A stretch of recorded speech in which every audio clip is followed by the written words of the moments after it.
Hello friends, welcome to mind blowing study. तो आज हम इस वीडियो में क्लास 8 की एनसीईआरटी का चैप्टर नंबर 8 का पार्ट 3 करेंगे, ठीक है। क्योंकि इसके पीछे वाले वीडियो में आप पार्ट 2 तक कर लिए हैं, अब पार्ट 3 की बारी है। पार्ट 1 में हम लोगों ने पढ़ा था कि कोशिका का खोज कैसे हुआ है, और पार्ट 2 में हम लोगों ने थोड़े बहुत कोशिका के जो भी प्रकार होते हैं, किस किस प्रकार की कोशिकाएं होती है, उसके बारे में पढ़ा था। अब आज जो हमारा मेन टॉपिक है, जो कि चैप्टर का भी नाम है, उसका नाम था, चैप्टर का नाम कोशिका संरचना एवं प्रकार है। तो उसके बारे में हमें आज करना है, ठीक है। तो चलिए शुरू करते हैं इसको करना। पहले क्या देखो कि आप पढ़ चुके हैं कि प्रत्येक जीव के अनेक अंग होते हैं। तो आप पढ़ चुके हैं क्या कि हर एक जीव में अनेक अंग होते हैं। आप कक्षा 7 में पाचन अंग के विषय में पढ़ चुके हैं। तो आप लोगों ने अगर कक्षा 7 की एनसीईआरटी पढ़ी होगी तो उसमें भी दिया हुआ है कि मानव शरीर में क्या होते हैं, अनेकों अंग होते हैं, और साथ में क्या दिया हुआ है, स्पेशल उसमें पाचन अंग के। पाचन तंत्र क्या होता है, जिसमें भोजन के पचने की प्रक्रियाएं होती है, उसी को क्या कहते हैं, पाचन अंग। तो पाचन अंग के बारे में दिया हुआ है। हमारा पाचन अंग भी उस पाचन अंग में आपका ये ग्रास नली आ जाएगा, फिर छोटी आंत, बड़ी आंत, ये सारी पाचन तंत्र के कुछ अंग हैं। तो इसके बारे में आप लोगों ने कक्षा 7 में पढ़ चुका है। आगे हम लोग पढ़ते हैं कि जो सम्मिलित रूप से पाचन तंत्र बनाते हैं। तो देखिए यहाँ पे जब भी आपको तंत्र वर्ड नजर आएगा तो तंत्र मतलब होता है क्या, सिस्टम। तो इंग्लिश में इसको बोलेंगे तो पाचन तंत्र को हम बोल देंगे क्या, डाइजेस्टिव सिस्टम। अगर डाइजेस्टिव सिस्टम का कोई अंग भी खराब हो जाता है तो आप क्या करेंगे, अच्छे से हमारा डाइजेस्टिव सिस्टम काम नहीं करेगा। अब यहाँ पे एक होता है तंत्र। तंत्र मतलब क्या होता है, सिस्टम। जैसे ये आप छोड़िए, पहले आप ऐसे समझिए कि जो हमारा कंप्यूटर होता है वो भी एक क्या है, सिस्टम। उसको लोग क्या बोलते हैं, सिस्टम। क्योंकि जो हमारा वो कंप्यूटर होता है उसमें एक डेस्कटॉप लगा रहता है, ठीक है, अलग से माउस लगा रहता है, अलग से कीबोर्ड लगा रहता है, अलग से यूपीएस, और अलग से फिर क्या लगता है, सीपीयू लगा रहता है। तो उसमें बहुत सारे सिस्टम अलग अलग से जुड़े होते हैं, तब हमारा पूरी तरीके से कंप्यूटर कार्य करता है। तो उसमें से कोई एक चीज निकाल लीजिए तो हमारा कंप्यूटर अच्छे से तो कार्य करेगा ही नहीं। जैसे माउस को हटा लीजिए तो आपको क्या करना है, जो भी करना होगा कीबोर्ड से करना होगा, और वो बहुत अच्छे से काम नहीं कर पाएगा। अगर उसको सीपीयू निकाल दीजिए वो तो वर्क ही नहीं करेगा ना। उसी तरीके से जो हमारा पाचन तंत्र है उसमें बहुत सारे अंग मिले हुए हैं, जैसे छोटी आंत, ग्रास नली, बड़ी आंत। तो ये सारी चीजें क्या है कि हमारे पाचन में कार्य करती है। अगर इसमें एक अंग भी आपका गया तो आपका पाचन तंत्र क्या हो जाएगा, खराब हो जाएगा। तो ये स्थिति क्या है कि किसी तंत्र में प्रत्येक अंग अलग अलग प्रकार करते हैं। तो हर एक तंत्र अलग अलग प्रकार करते हैं, ठीक है। जैसे यहाँ पे जैसे कि पाचन, स्वांगीकरण और शोषण। तो पाचन मतलब कि पचाने का कोई, स्वांगीकरण तो कक्षा 7 में आपने पढ़ा होगा, तो स्वांगीकरण के बारे में पढ़ा होगा। तो स्वांगीकरण में क्या होता है, जब भोजन पूरी तरीके से पच जाता है तो उसका क्या कर लिया जाता है, पचा हुआ भोजन को क्या कर लिया जाता है, जब अवशोषित कर लिया जाता है। पहली बात तो ये है कि अवशोषण, तो कोई एक अंग होता है वो क्या कर लेता है, अवशोषित कर लेता है। अवशोषित किया हुआ भोजन, जब भोजन हमारे शरीर में पूरी तरीके से पच गया है और उसका अवशोषण हो गया है, तो उसको क्या किया जाता है, रक्त वाहिनियों द्वारा पूरे शरीर में भेज देना, वही क्या कहलाता है, स्वांगीकरण। स्वांगीकरण को इंग्लिश में एसिमिलेशन बोलते हैं। तो हो गया। और अवशोषण को बोलते हैं क्या, ऑब्जर्वेशन। तो ये चीज हो गया। तो ये सबका अलग अलग कार्य है। इसी प्रकार विभिन्न पादप अंग भी विशिष्ट या विशेष कार्य करते हैं। तो पादप के भी जितने अंग है वो विभिन्न कार्य करते हैं। उदाहरण के लिए जड़ जल एवं खनिज के अवशोषण में सहायता करता है। तो जो जड़ होता है, अब पौधे को जल कहाँ से मिलता है, तो ऐसा नहीं है कि बारिश होती है तो जो बारिश की बूंदे पत्ते पे आता है तो वो पत्ते ले लेते हैं, नहीं। पौधे कभी भी जड़ से ही अपना जल का अवशोषण करते हैं। जैसे कि पानी जैसे ही गया उनके जड़ों के पास, तो जड़ों में क्या होती है, वो जल को अवशोषित कर लेती है, और जितने भी खनिज लवण होते हैं वो जड़ का ही काम होता है उसका करना। जैसे कि हमारे हाथ का काम क्या है, लिख सकते हैं, खा सकते हैं, ठीक है, और पैर से तो हम नहीं लिख सकते नहीं खा सकते। तो इसमें क्या किया गया, अंग को बांट दिया गया है कि हाथ का काम है लिखना, खाना, जो कुछ भी कार्य करना होता है तो हाथ से किया जाता है। अब हाथ का कार्य पैर तो नहीं कर सकता, और पैर का जो कार्य है उसका तो नहीं कर सकते। जैसे कि आप पैर से चलना होता है तो आप क्या उल्टा होके हाथ से चलेंगे तो फिर तो दिक्कत आ जाएगी ना।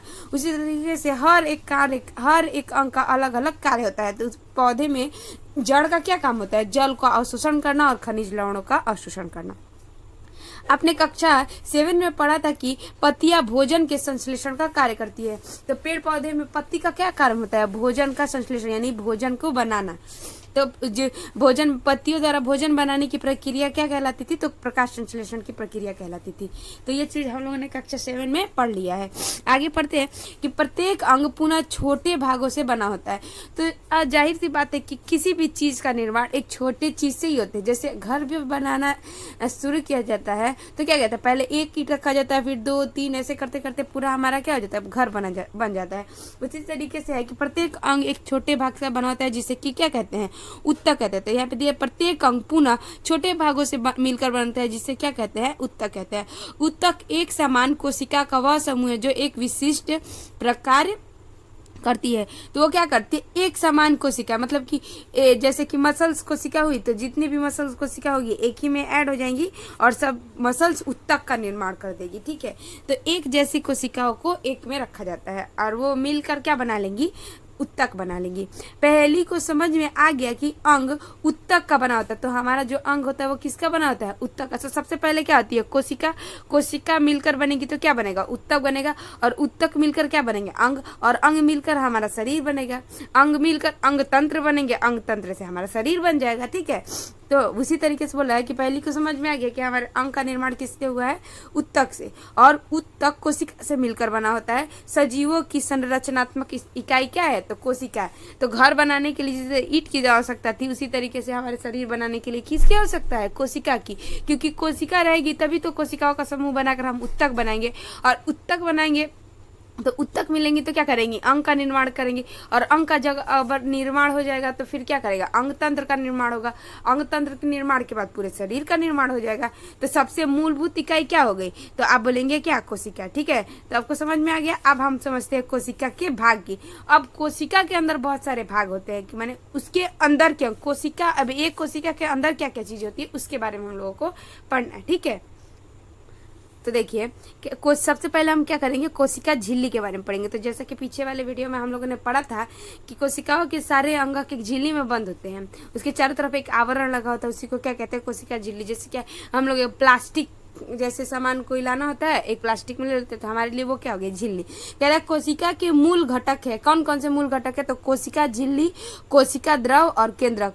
तो ये चीज जो है कोशिका की मेन चीज है। कौन कौन सी, तो कोशिका झिल्ली, कोशिका द्रव और केंद्रक। ये 3 चीज बहुत मेन है।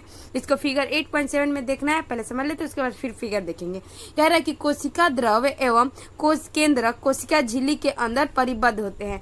तो ये देखिए, मान लीजिए कि ये हमारी क्या है, कोशिका है। सपोज करिए कि हमारी क्या है, कोशिका है। इसके अंदर क्या होगी, ये जो बाहरी आवरण इसको क्या कर लेगी, चारों तरफ से इसको क्या कर लेगी, ढक लेगी।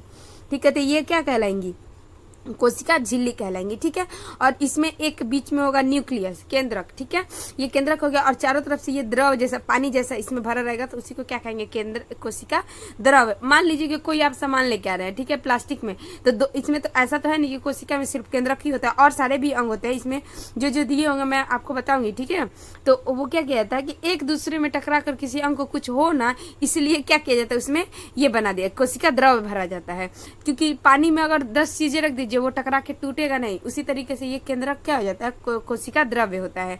तो इसके अंदर क्या होता है, कोशिका द्रव और केंद्रक। तो जो द्रव है और केंद्रक ये किसके अंदर परिबद्ध है, तो कोशिका झिल्ली के अंदर। तो झिल्ली मतलब आप समझ रहे हैं क्या, प्लास्टिक। तो प्लास्टिक के अंदर ये सारी चीजें भरी हुई हैं जो समझने के लिए। ठीक है, फिर आगे कह रहा कोशिका झिल्ली एक कोशिका को दूसरे कोशिका से घिरे हुए माध्यम से अलग करती है। तो क्या कोशिका झिल्ली क्या करती है, अब मान लीजिए कि एक और कोशिका है तो यहाँ पे एक कोशिका आएंगी, इसका भी झिल्ली अलग होगा। तो ये दोनों कोशिकाएं क्या हो जाएगी, अलग अलग हो जाएगी। तो ये दोनों एक दूसरे से क्या करती है, अलग करती है। कोशिका झिल्ली जिसे प्लाज्मा झिल्ली भी कहते हैं। तो कोशिका झिल्ली को और किस नाम से जाना जाता है, तो प्लाज्मा झिल्ली के नाम से, प्लाज्मा झिल्ली के भी नाम से जाना जाता है।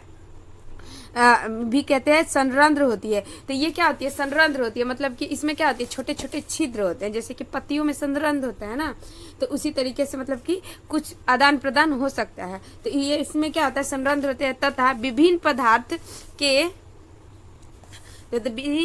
के कोशिकाओं में आवागमन का नियमन करता है। तो जैसे कि आपको पता है कि पत्तियों में भी क्या होता था, संरंध्र होता था। तो वो क्या करता था कि जितने भी ऑक्सीजन को बाहर निकालना हुआ, कार्बन डाइऑक्साइड को लेना प्रकाश संश्लेषण में, तो उसकी आवश्यकता होती थी। तो पत्तियां क्या करते थे, ले लेते थे। उसी तरीके से क्या होता है, कोशिका के बाहरी झिल्ली यानी प्लाज्मा झिल्ली में भी क्या होता है, संरंध्र होता है।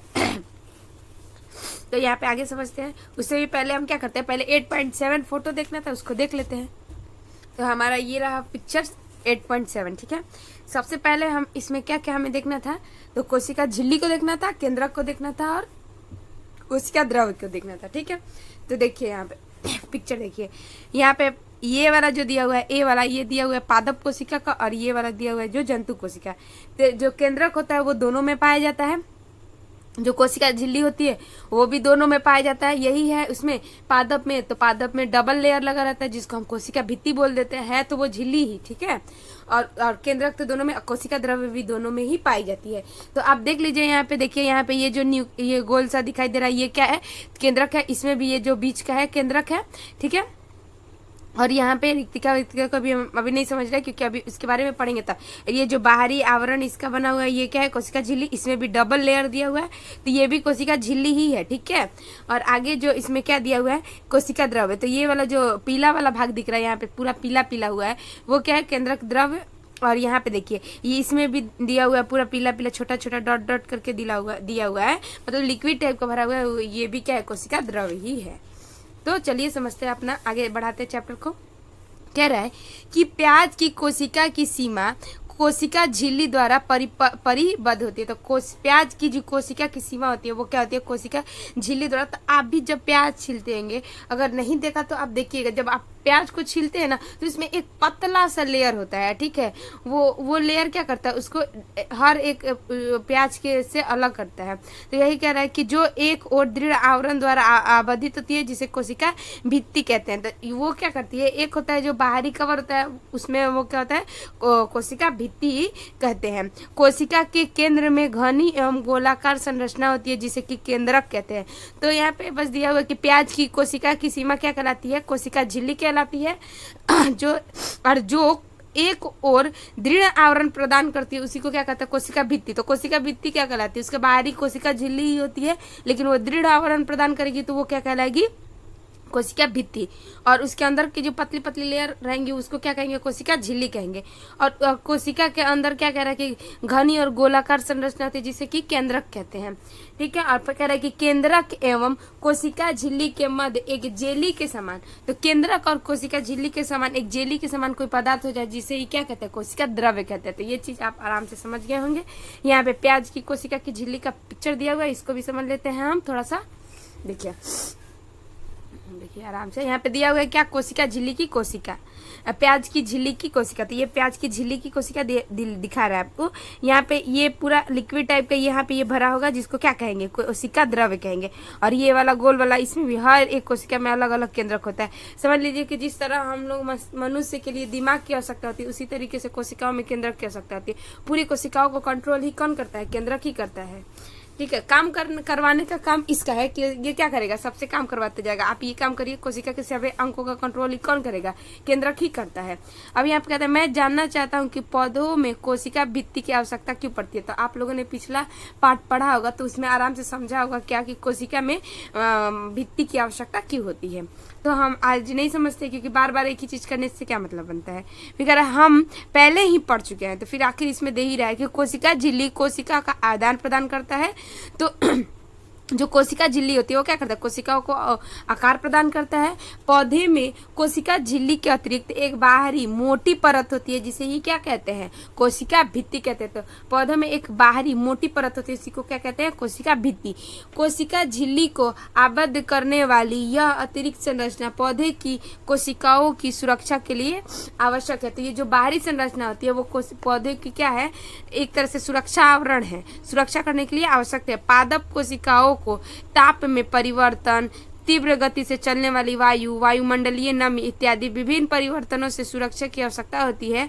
वह इन परिवर्तनों से प्रभावित है क्योंकि वे चल नहीं सकते, ठीक है। कोशिकाओं का प्रेक्षण ट्राइडेस्केसिया, इलोडिया तथा रोइयो की पत्तियों की झिल्ली में किया जा सकता है। आप